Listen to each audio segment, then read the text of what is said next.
Hi guys, it's Kelly here, and I am back with another video.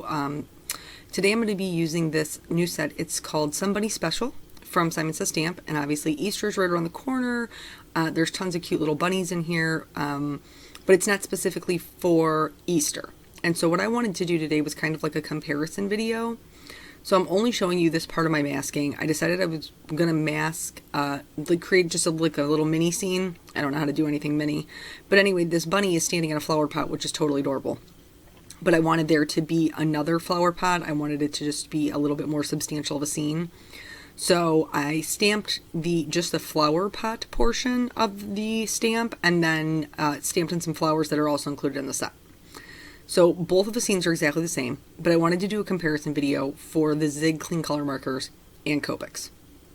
So it's two totally different mediums. One is watercolor, one is alcohol markers, but just to see like kind of the different looks that you can get for exactly the same card. So we're going to be kind of going back and forth between the two because you can only work in areas that are dry when you're doing watercolor. So while the watercolor is drying, I'm working on the Copics. So here I just kind of scribbled some color down onto my watercolor paper. I'm using Canson watercolor paper, and all my products, I don't even know if you know this, all of them are always linked below in YouTube and then also on my blog.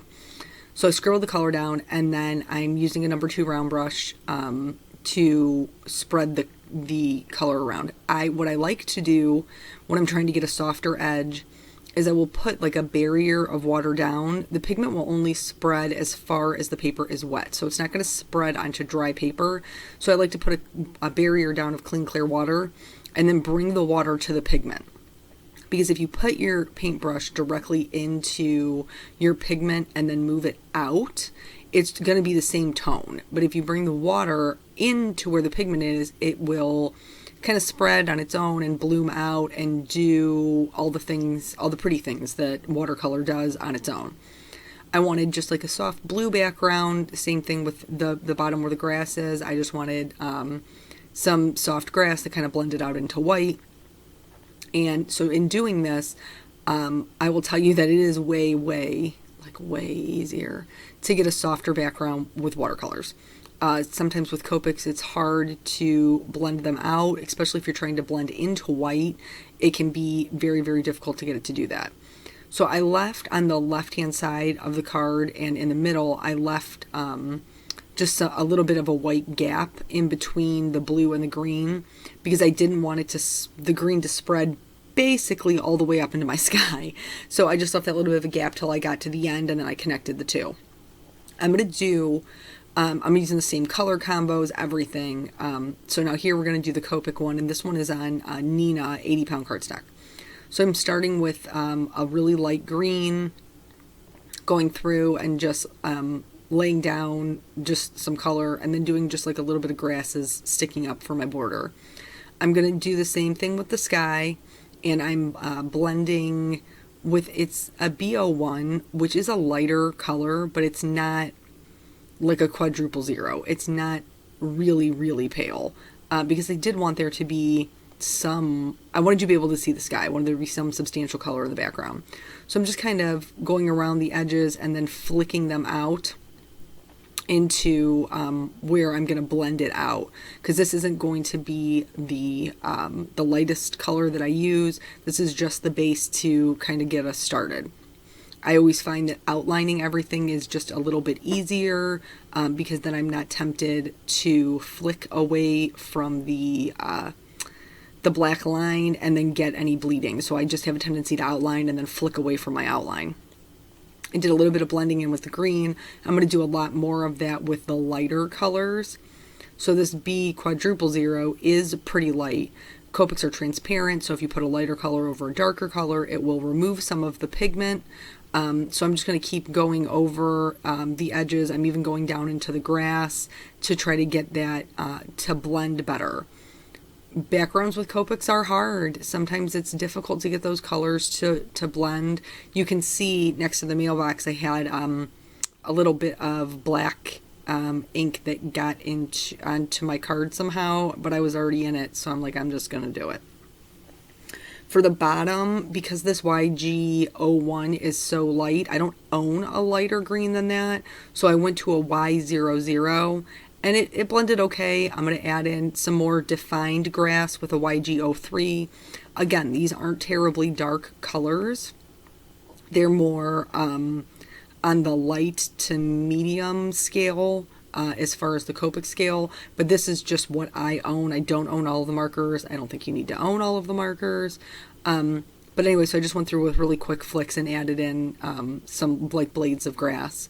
And then I'm going to go through, I'm trying to see if I can fix that little black area, just add it a little bit darker. So I went in with a B02, and I'm just adding some just darker sections to kind of break that up, also trying to camouflage that black spot, because if you watch my videos, you know I do not like to start over. It does not make me happy girl, especially if I've already invested some time.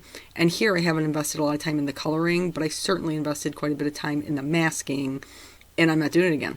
So I'm going to let it sit there, see if it blends any better as it dries.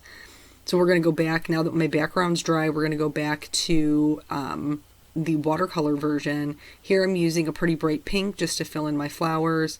And I'm going to go in with just a slightly damp brush. I don't want to get tons of water pooling. If you have a lot of water on your brush and you're getting pooling, you can touch the base of the bristles of your brush to a paper towel, and it will absorb that extra moisture but still leave the water on the tip of the brush. So I did those pink.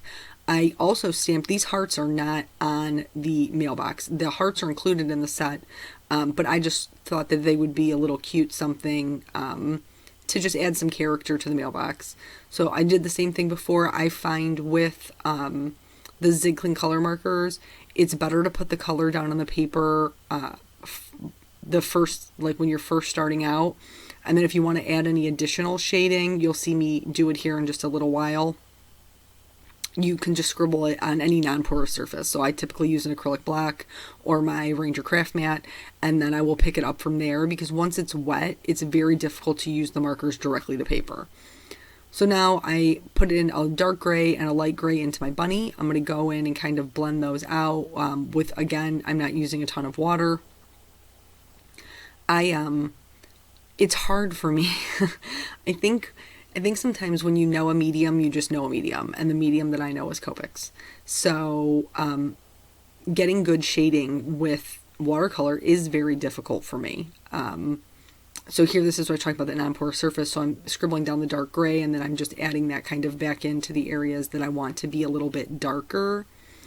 And then when you're looking at this image, because he has a foot, you can see both of his feet. One is behind the other. The one that's furthest away from you would be darker. Anything darker is going to fall behind. So you want that to be darker. The ear on the bunny that's in the back, you want that to be darker. Same thing with his little paw, where he's reaching up to check the mailbox, which, like, what a cute idea is that, right? I decided to go ahead and make the flag red as well, to match those hearts. And I don't know about you, but on my own mailbox, my flag is red. So I went ahead and did that so that everything just kind of matched. And, there's 3 of them. It all goes together. Again, I'm using the same color combination on both of the cards. So I'm going to color my hearts in. I just did really quick 2-color blend with the hearts and the flag, because it's not a lot of real estate.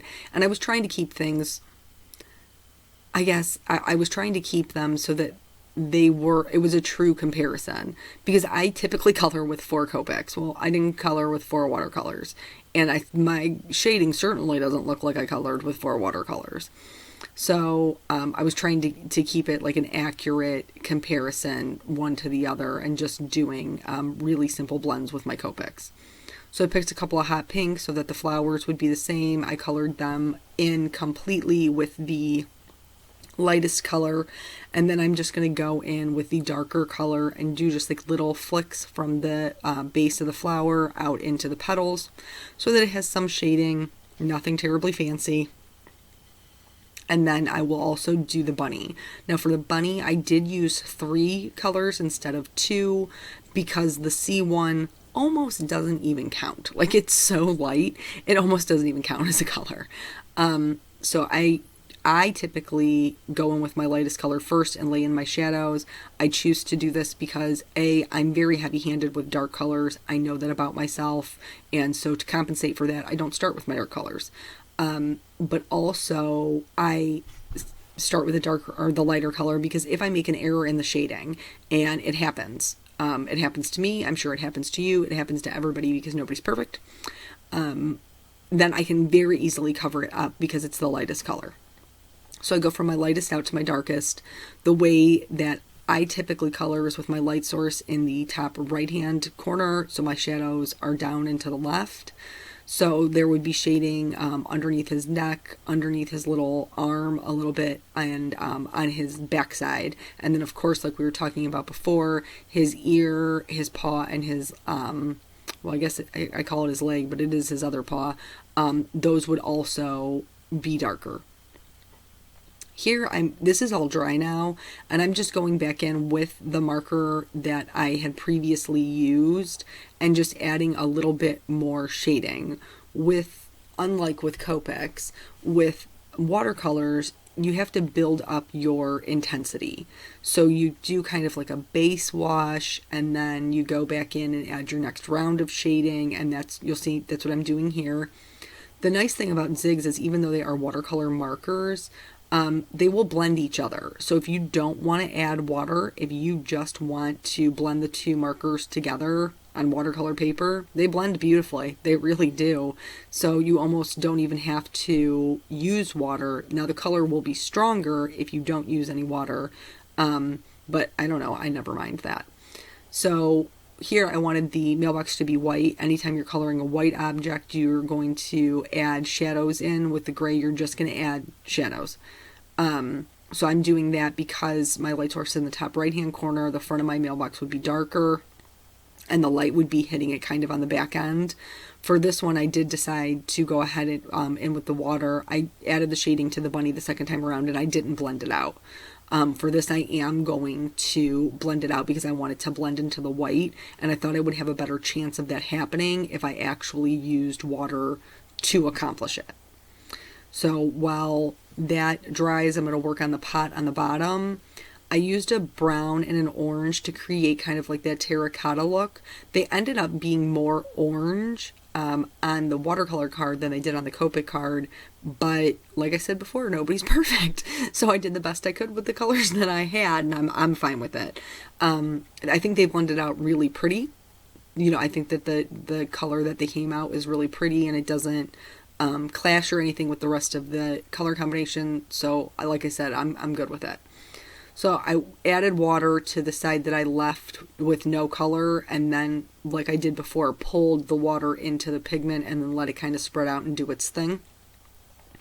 I'm doing just really quick little, a little bit of green on the leaves of the flowers, and then also on this particular flower pot, because there is no top to it, it's meant to be being stood on. I just added a little bit of greenery and kind of blended that out. I started to get, I guess, I wanted it to like blend out, but I started to get kind of a weird edge. Anytime that happens with your watercoloring, you can just go in with a clean paper towel, and I say clean as mine is very dirty. Don't do as I do, do as I say. I just keep like one paper towel chilling here, folks, like I do. I just keep one little paper towel chilling here, and then I just keep using it forever. I added some pink to his cheek and a little bit of pink to his nose after I was done with the green. And then the hearts, I wasn't really liking the harsh lines of the shading that I added, so I went back in with just a little bit of water and went ahead and blended those out. I'm going back to the Copic one now, and I'm doing the same thing. I'm adding in those greens. It's the same greens that I used for the grass. Nothing's changed there. I'm just being, I guess, a little more liberal with my yellow because I want to blend it kind of out into the background like I did with the watercolor, but again, much easier to do with the watercolor. However, the shading on this mailbox, much easier to do with the Copics.